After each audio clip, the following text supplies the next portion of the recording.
Alors, justement, on va prendre un petit temps de méditation ce matin sur le service.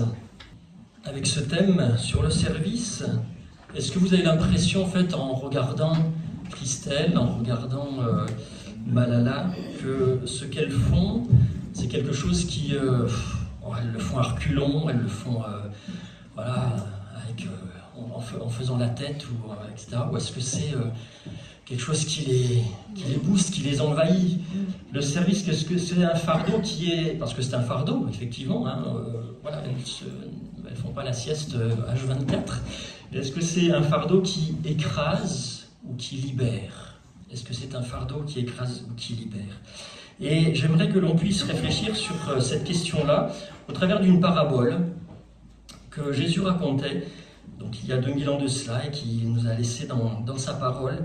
Cette parabole des ouvriers dans la vigne, les ouvriers de la 11e heure, les ouvriers de la dernière heure, et dont on peut lire le texte et partir de ce texte pour réfléchir. Il nous a dit: car le royaume des cieux est semblable à un maître de maison qui sortit dès le matin afin de louer des ouvriers pour sa vigne. Il convint avec eux d'1 denier par jour et les envoya à sa vigne. Il sortit vers la 3e heure, donc la 3e heure c'est 9 heures du matin, au début c'était 6 heures, donc assez tôt. Il sortit vers la 3e heure et il en vit d'autres qui étaient sur la place sans rien faire. Il leur dit: allez aussi à ma vigne, je vous donnerai ce qui sera raisonnable. Et ils y allèrent. Il sortit de nouveau vers la 6e heure, midi, puis vers la 9e heure, 15 heures, et il en fit de même, et il fit de même. Étant sorti vers la 11e heure, donc 17 heures, c'est la fin de la journée, il en trouva d'autres qui étaient sur la place, et il leur dit: pourquoi vous tenez-vous ici toute la journée sans rien faire?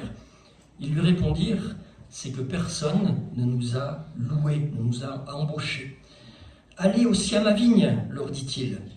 Quand le soir fut venu, le maître de la vigne dit à son intendant: appelle les ouvriers et paye-leur le salaire en allant des derniers aux premiers. Ceux de la 11e heure vinrent et reçurent chacun 1 denier.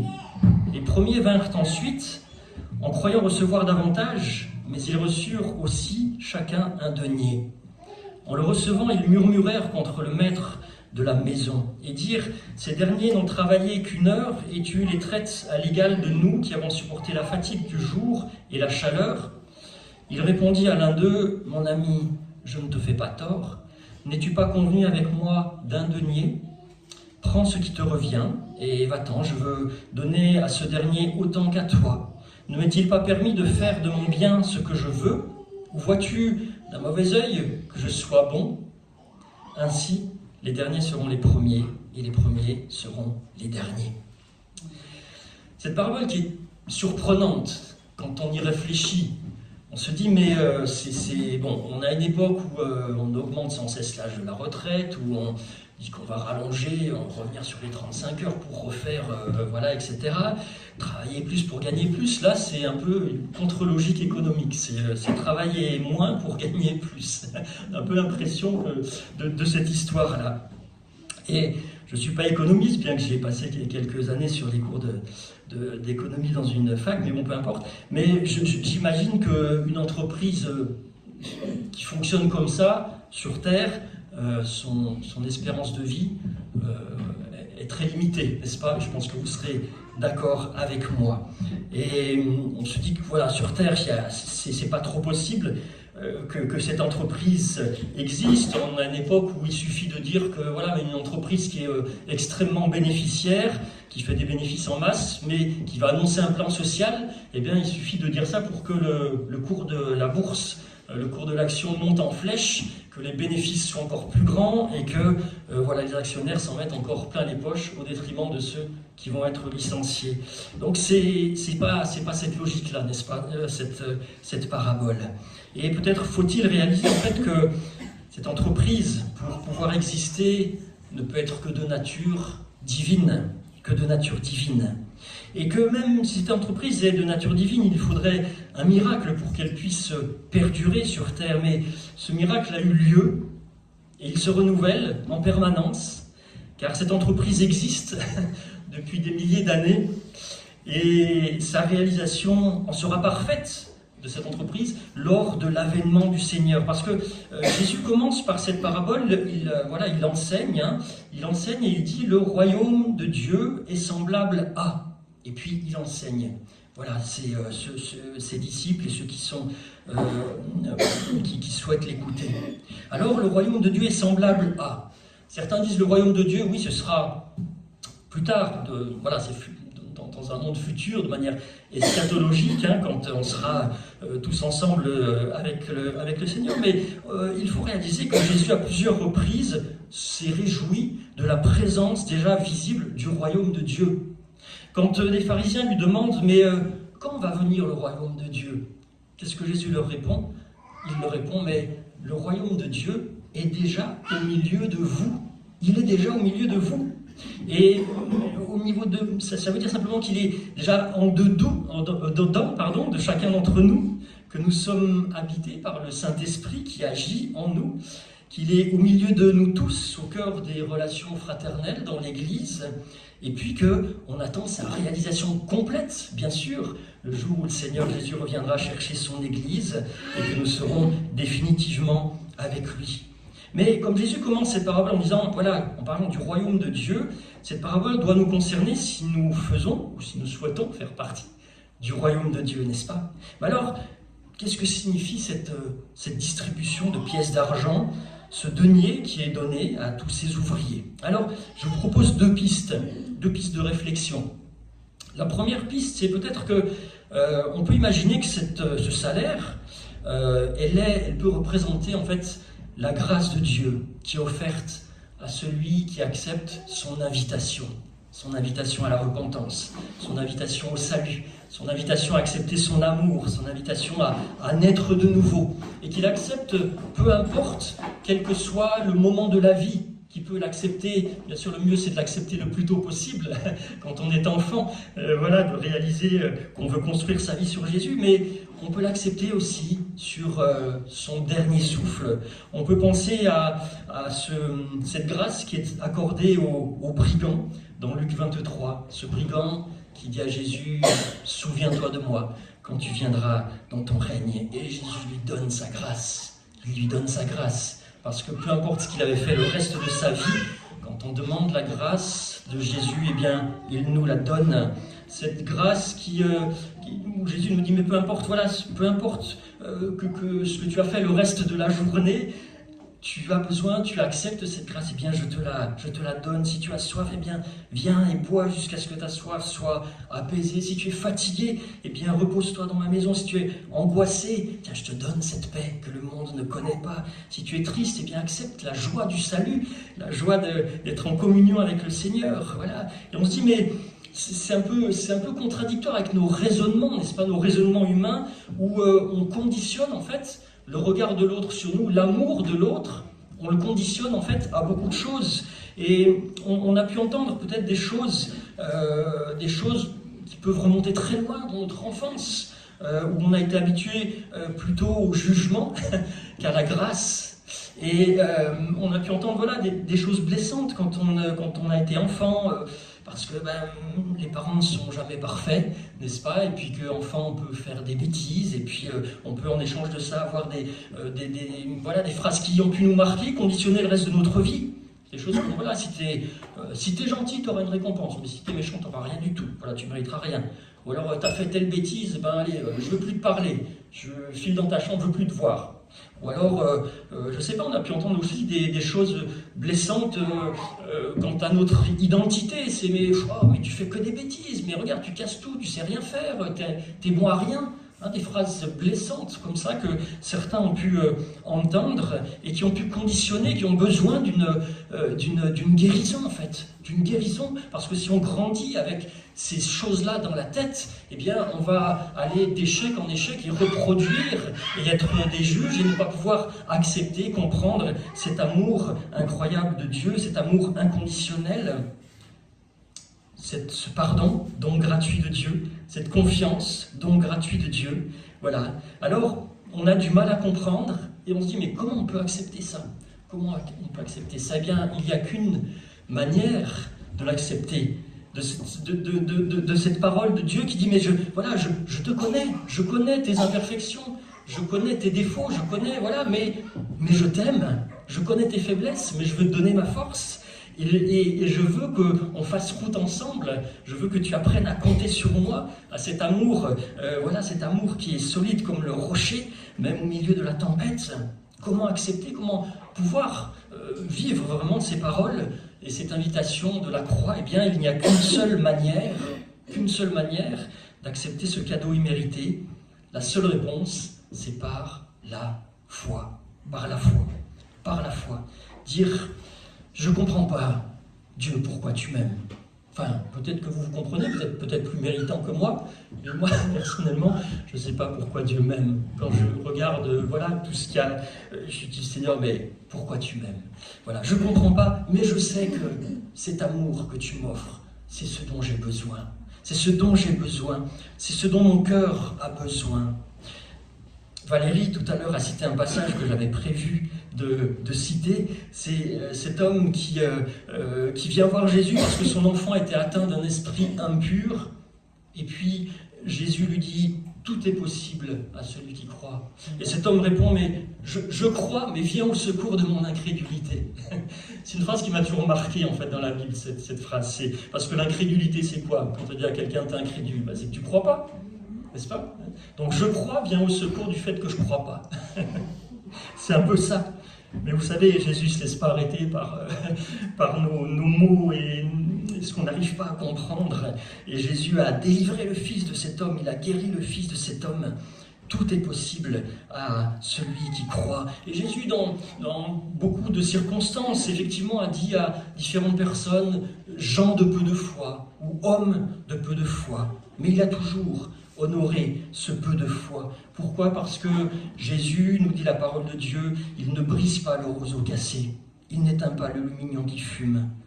Jésus reprend ces paroles prophétiques, n'est-ce pas, d'Ésaïe 42, verset 3. Voilà, première piste peut-être, cette pièce que tout le monde a, qui a la même valeur, la même immense valeur, la grâce de Dieu. La grâce que Dieu veut donner à chacun, la grâce du salut, la grâce de la nouvelle naissance qui est offerte en Jésus par son sacrifice à la croix. La deuxième piste, peut-être aussi, à la signification de ce denier d'argent. On peut réaliser en fait que ce denier, cette pièce en argent a été donnée à ceux qui ont accepté, n'est-ce pas, l'invitation d'aller travailler dans la vigne.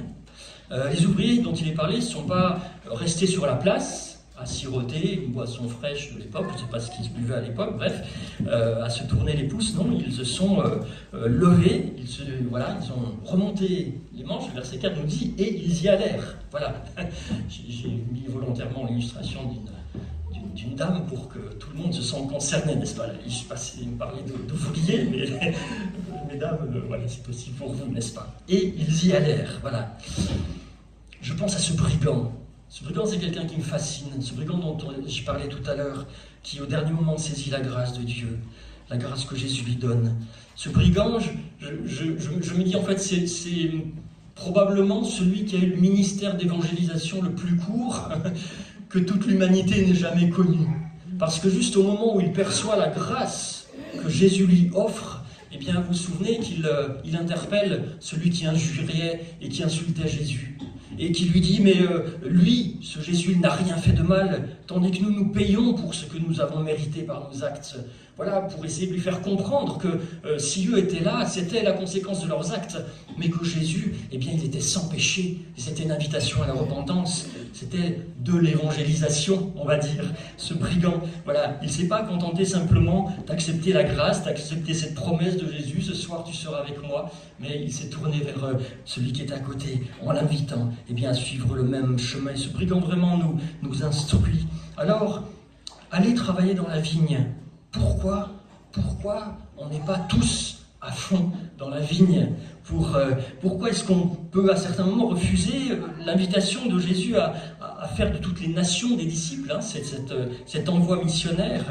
Alors, peut-être quelques pistes.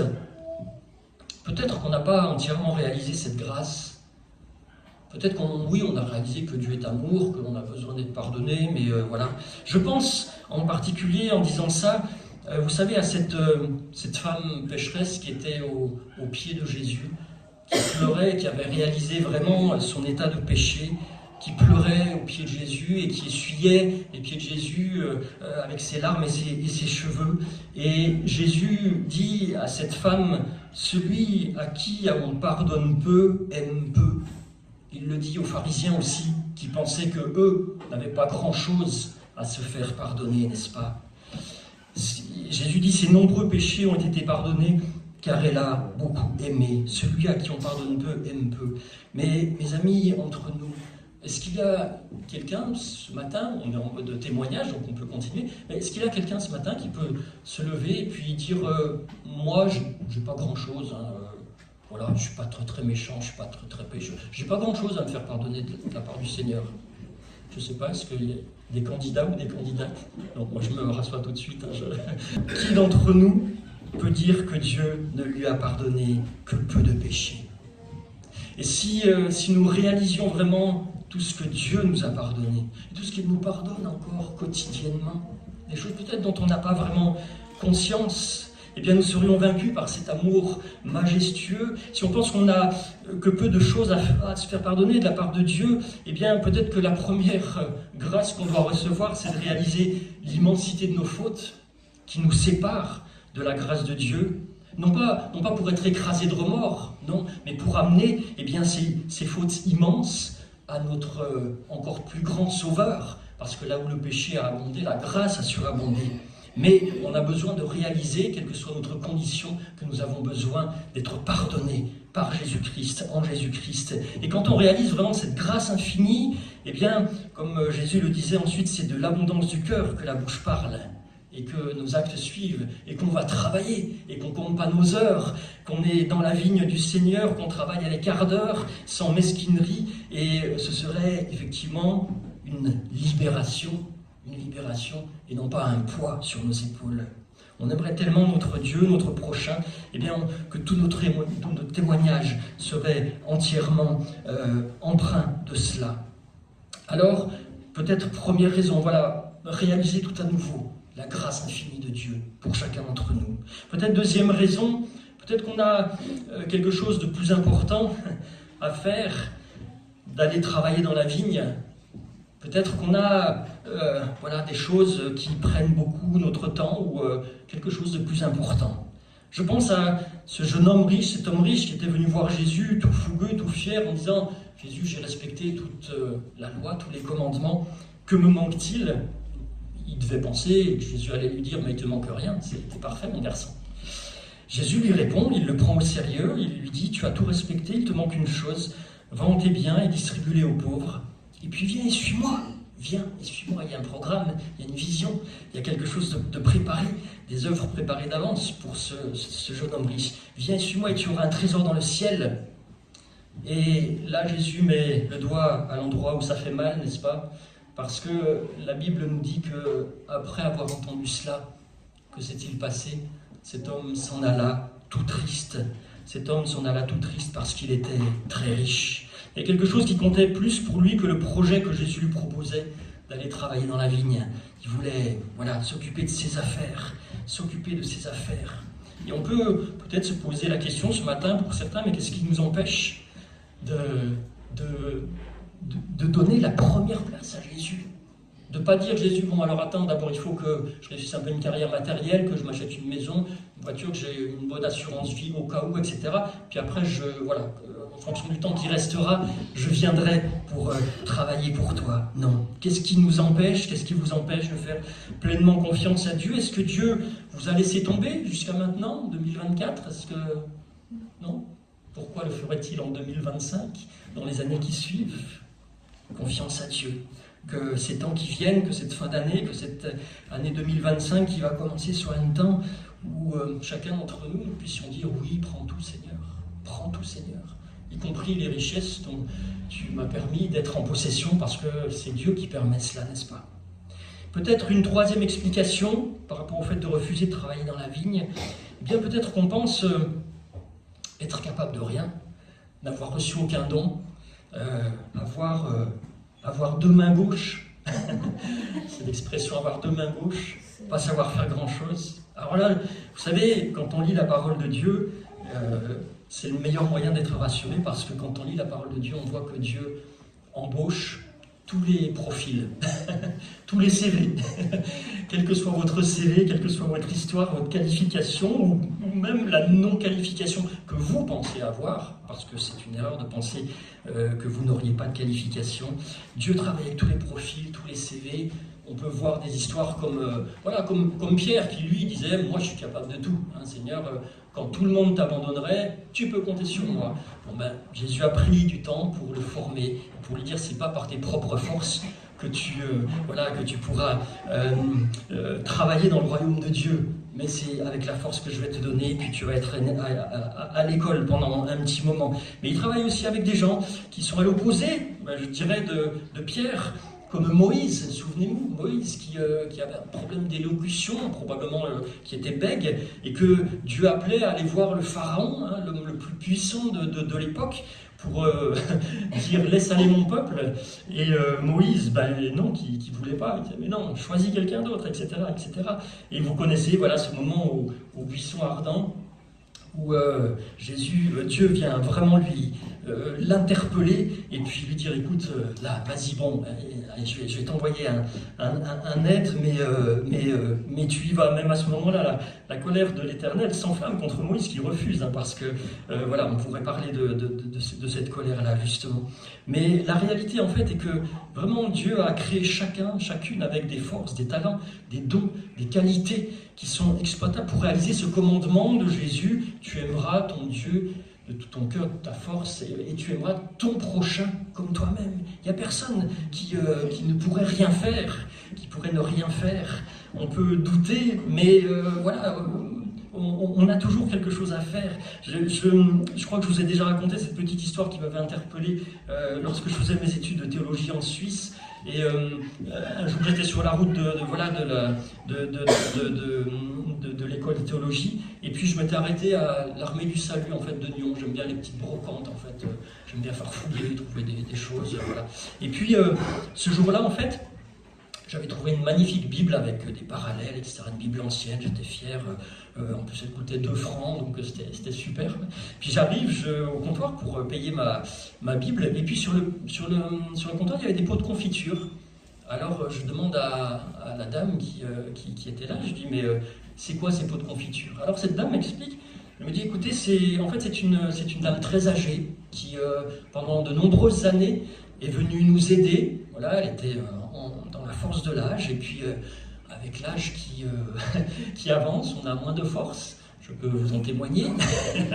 Voilà. Et puis maintenant, elle a 80 et quelques années, donc elle ne peut plus venir nous aider à décharger, à mettre en rayon, etc. Mais le moyen qu'elle a trouvé pour exprimer son amour, eh bien, elle fait des confitures. Elle fait des confitures et puis elle nous les donne. Et comme il y a des normes sanitaires à respecter, on ne peut pas les vendre. On n'a pas le droit de les vendre parce qu'il faudrait les faire passer par un laboratoire, etc. Donc on les met simplement là.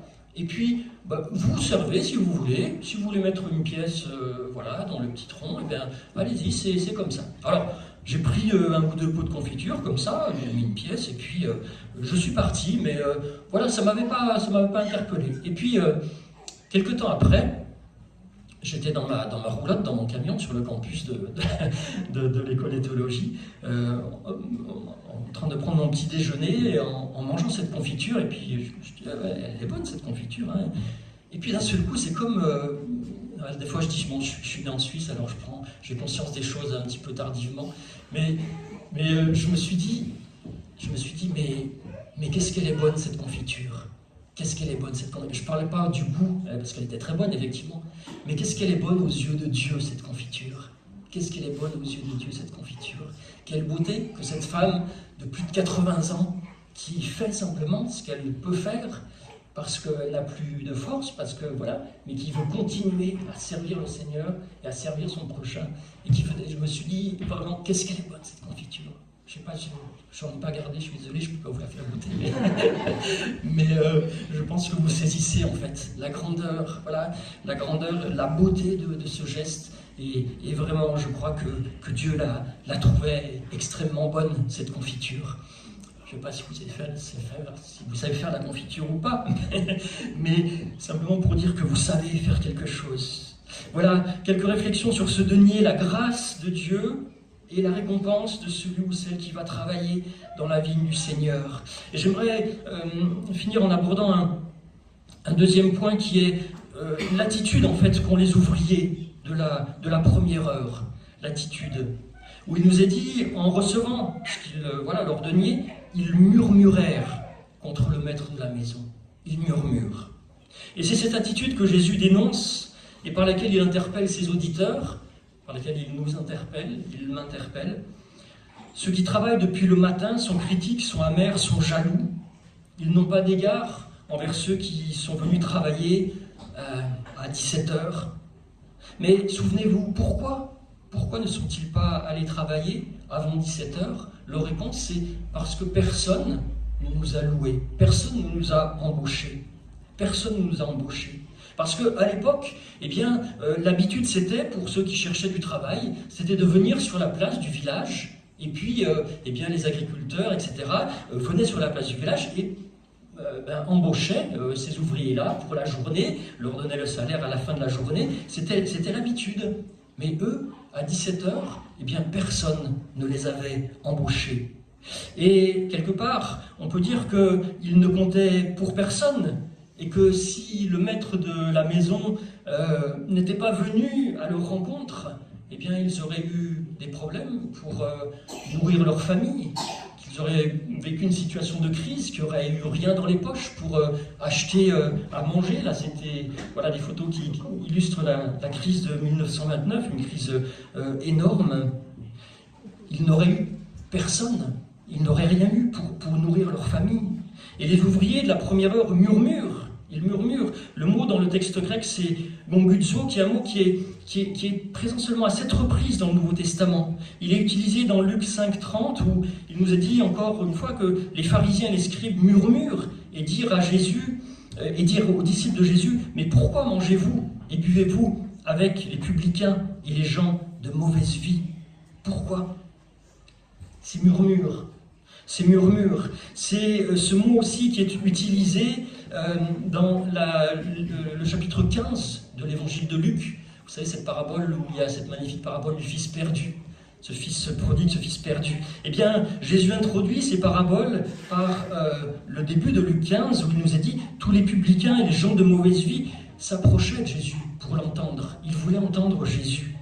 Et les pharisiens et les scribes murmuraient en disant « Cet homme accueille des gens de mauvaise vie et il mange avec eux. » Et Jésus, en réponse à cela, à ces murmures, il raconte la parabole du fils perdu, de la brebis perdue, de la pièce d'argent perdue. Dans Luc 15, vous pourrez relire ce chapitre qui est magnifique. Et Jésus raconte ces histoires en décrivant la joie lorsque ce qui est perdu est retrouvé. La joie lorsque ce qui est perdu est retrouvé. C'est ce même mot qui est utilisé avec Zachée. Zachée, vous savez, Jésus qui va le voir, cet homme voleur, etc. Et qui dit, Zachée, il faut qu'aujourd'hui je demeure chez toi. Il nous a dit, voyant cela, tous murmuraient et disaient, il est allé loger chez un homme pécheur. Mais le résultat de la présence de Jésus dans la maison de Zachée, vous le connaissez, c'est la repentance, c'est la lumière qui vient dans la maison de Zachée. C'est Zachée qui dit, voilà, je donnerai aux pauvres, je rendrai ce que j'ai volé 4 fois plus, etc. C'est la nouvelle naissance, c'est la proximité, c'est la présence de Jésus dans nos vies qui fait que nos vies changent. Et ce n'est pas nous, en fait, qui, par nos propres volontés, méritons quoi que ce soit, comme pouvaient le dire les ouvriers de la première heure. Alors, la question que nous pouvons nous poser dans notre service pour Dieu, et cela va déterminer notre manière de servir. Est-ce qu'on est écrasé par le service ou est-ce qu'on est vivifié par le service? Est-ce que nous sommes des ouvriers de la première heure qui exigeons une récompense supérieure à ceux qui viennent dans le royaume de Dieu après nous, au dernier moment? Ou si nous raisonnons ainsi, est-ce qu'on peut peut-être se questionner sur ce que nous avons compris du royaume de Dieu, de la grâce de Dieu, de notre place dans ce royaume? Voilà. Les ouvriers du début de la journée sont jaloux, lorsqu'ils ont reçu ce qu'ils méritaient, ne sont pas mécontents en fait parce qu'ils n'auraient pas reçu ce que leur travail méritait. Ils sont mécontents parce que leur employeur est généreux. Il est généreux parce que Dieu est généreux, parce que Dieu est un Dieu qui pardonne, est un Dieu bienveillant, est un Dieu compatissant, un Dieu patient, d'une immense bonté. Et avoir l'assurance, eh bien que notre Dieu est ainsi, c'est une immense joie. Ça doit nous conduire justement à un service joyeux, un service libérateur. Est-ce qu'on est dans la joie, dans la reconnaissance? Est-ce qu'on va revenir des personnes à l'église, des personnes qui sont parties depuis longtemps, dont on sait qu'elles ont fait des mauvais choix, etc. Est-ce qu'on est content de cette grâce que Dieu dispense à tous ses enfants? Voilà. Ou est-ce que nous sommes des comptables? Je n'ai rien contre les comptables de profession, mais est-ce que nous sommes des comptables qui comptabilisons? Ah oui, voilà. Sachant que le propriétaire de la vigne se plaît à distribuer ses richesses comme il l'entend, et que sa bonté va bien au-delà de tout ce que nous pouvons imaginer. Et que l'amour et les grâces de notre Père, eh bien, plus nous les partageons, plus nous en sommes riches. Plus nous partageons l'amour et les richesses que Dieu nous a données, eh bien, plus nous en sommes riches. C'est cette parole du père de l'enfant prodigue, lorsqu'il adresse à l'aîné qui ne veut pas se réjouir. Il lui dit « Mais tout ce qui est dans ma maison est à toi », dit le père à ce fils qui est amer à cause du pardon accordé à son frère. Alors, aujourd'hui, c'est un jour de grâce, n'est-ce pas? C'est un jour de grâce, et pour nous résonne cette invitation à nous souvenir que nous sommes sauvés par pure grâce. Par pure grâce. Et si on réalise cela, eh bien ça enlève tout esprit de supériorité, tout esprit d'exigence. J'ai droit à ça. Nous sommes sauvés par pure grâce. Personne ne le mérite. Et puis aujourd'hui aussi, que résonne l'invitation du maître de la vigne à aller travailler. Parce que c'est aujourd'hui le jour du salut, parce que voici maintenant le temps favorable, voici maintenant le jour du salut, nous dit l'apôtre Paul dans 2 Corinthiens. Et puis que Dieu nous appelle à la reconnaissance, à aimer et non à juger. Parce que Dieu n'a pas envoyé, Jean 3, 16, 17, Dieu n'a pas envoyé son Fils dans le monde pour qu'il juge le monde, mais pour que le monde soit sauvé par lui. Amen. J'aimerais finir par un texte que j'ai lu dans le magazine Pentecôte, qui illustre de belle manière cela. Ce texte dit « Si nous avons des fruits, c'est grâce aux fleurs. Elles n'en savent rien. Et si les fleurs ont donné des fruits, c'est grâce aux abeilles. Et les abeilles n'en savent rien. Au temps de la floraison, pensant simplement chercher leur nourriture, les abeilles ont transporté de fleur en fleur le pollen, poussière de vie. Elles pensaient seulement garnir de miel leurs rayons. Elles remplissaient de fruits du même coup nos corbeilles. Les abeilles ne disent pas « je ne sais pas faire de fruits ». Elles font simplement ce pourquoi elles ont été créées en toute simplicité. C'est magnifique, n'est-ce pas? Cette image tirée de la nature nous enseigne. Cette image nous enseigne. Voilà la main tendue de Dieu, qui est tendue envers tous ceux qui veulent bien la saisir. Le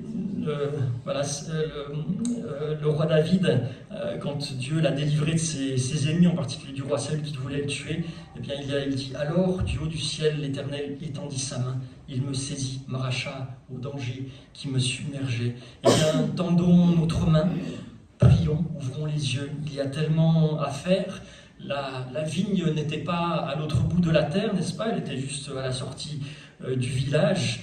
Et nous sommes déjà en mission, là où Dieu nous a placés. Dieu peut nous envoyer loin aussi, comme en RDC, le servir. Mais le premier lieu, je dirais aussi, où il nous envoie, c'est dans notre famille, dans notre quartier, sur notre lieu de travail. Il y a tellement de choses à faire, Un verre d'eau à donner. Voilà, son pain à partager, un prisonnier à visiter, un étranger à aider, un enfant à aider dans sa scolarité, un malade à encourager, une personne seule à visiter. Voilà, faire cela sans prétention, sans dire « je fais des grandes choses ». Vous savez, Jésus-Christ n'avait rien pour attirer le regard. Il n'avait rien pour attirer le regard, nous dit la parole de Dieu. Et lorsque nous faisons ce que j'ai évoqué, qui est tiré de Matthieu 25, Jésus dit « Toutes les fois que vous avez fait ces choses à l'un de ces plus petits de mes frères, c'est à moi que vous les avez faites. » Voilà. Alors, Les ouvriers de la première heure ont agi charnellement, sans amour, avec orgueil, en oubliant la grâce du maître de la vigne, en aimant quelque part, je dirais malheureusement, ni Dieu ni leur prochain. Alors nous pouvons prier pour que Dieu renouvelle son amour par la présence du Saint-Esprit dans nos cœurs. L'amour de Dieu est répandu dans nos cœurs par le Saint-Esprit, nous dit l'apôtre Paul. Et ainsi, notre service ne sera pas écrasant, mais il nous apportera la joie. Ce sera un service léger. Que Dieu nous aide à mettre en pratique sa parole, à le servir avec persévérance, avec humilité, avec amour et avec joie. Amen. Je vous invite à un très court temps de recueillement. Nous pouvons laisser résonner dans notre cœur cette parabole que Jésus racontait et ce que le Saint-Esprit a fait résonner dans nos cœurs par rapport à cela. Si à tel endroit nous avons été repris, si Dieu nous demande peut-être un changement de cœur, un changement d'attitude, de lui demander de l'aide par rapport à tel ou tel point. Voilà, que vous puissiez prendre un temps, tête à tête, avec le Saint-Esprit qui éclaire peut-être telle zone d'ombre dans votre cœur. Seigneur, merci pour ta parole, parce que ta parole est belle, et ta parole est une nourriture, ta parole est une lumière sur notre sentier. Et Seigneur, ta parole vient à nous, tu nous parles, Seigneur, tu nous éclaires par ton Saint-Esprit pour que l'on puisse comprendre ta parole. Et ta parole n'est pas un jugement, mais c'est une invitation à nous relever, à continuer à avancer sur le chemin de la sanctification, sur le chemin du service, sur le chemin de la consécration. Et Seigneur, je te demande de bénir chacun de mes frères et sœurs qui est là ce matin. Tu connais chacun et chacune, Seigneur. Tu connais là où on est chacun, chacune. Tu connais peut-être les combats, tu connais, Seigneur, les défis. Tu connais peut-être la fatigue aussi pour certains, pour certaines. Mais Seigneur, ce matin, tu viens à la rencontre de chacun pour tendre ta main, parce que tu es un Dieu miséricordieux, riche en bonté. Seigneur, et je te prie vraiment pour que tu puisses aider chacun, Seigneur, et tu le fais, tu as entendu ce qui a pu être dit dans le secret du cœur, Seigneur, pendant ce temps de silence. Mais Seigneur, toi, tu as entendu et tu viens secourir, Seigneur, parce que tu es un Dieu d'amour, tu es un Dieu fidèle, tu es un Dieu miséricordieux, tu es un Dieu compatissant. Alors nous voulons te louer pour cela, Seigneur, et te dire à toi la gloire. Merci parce que nous pouvons compter sur toi, là où nous en sommes de notre chemin sur cette terre. Et nous pouvons, Seigneur, bâtir notre vie sur toi, avoir toi comme guide, Seigneur. Toi, tu ne nous perds jamais, tu ne nous trompes jamais, mais tu es un Dieu fidèle de génération en génération. Alors à toi soit la gloire, Jésus-Christ. Amen. Amen.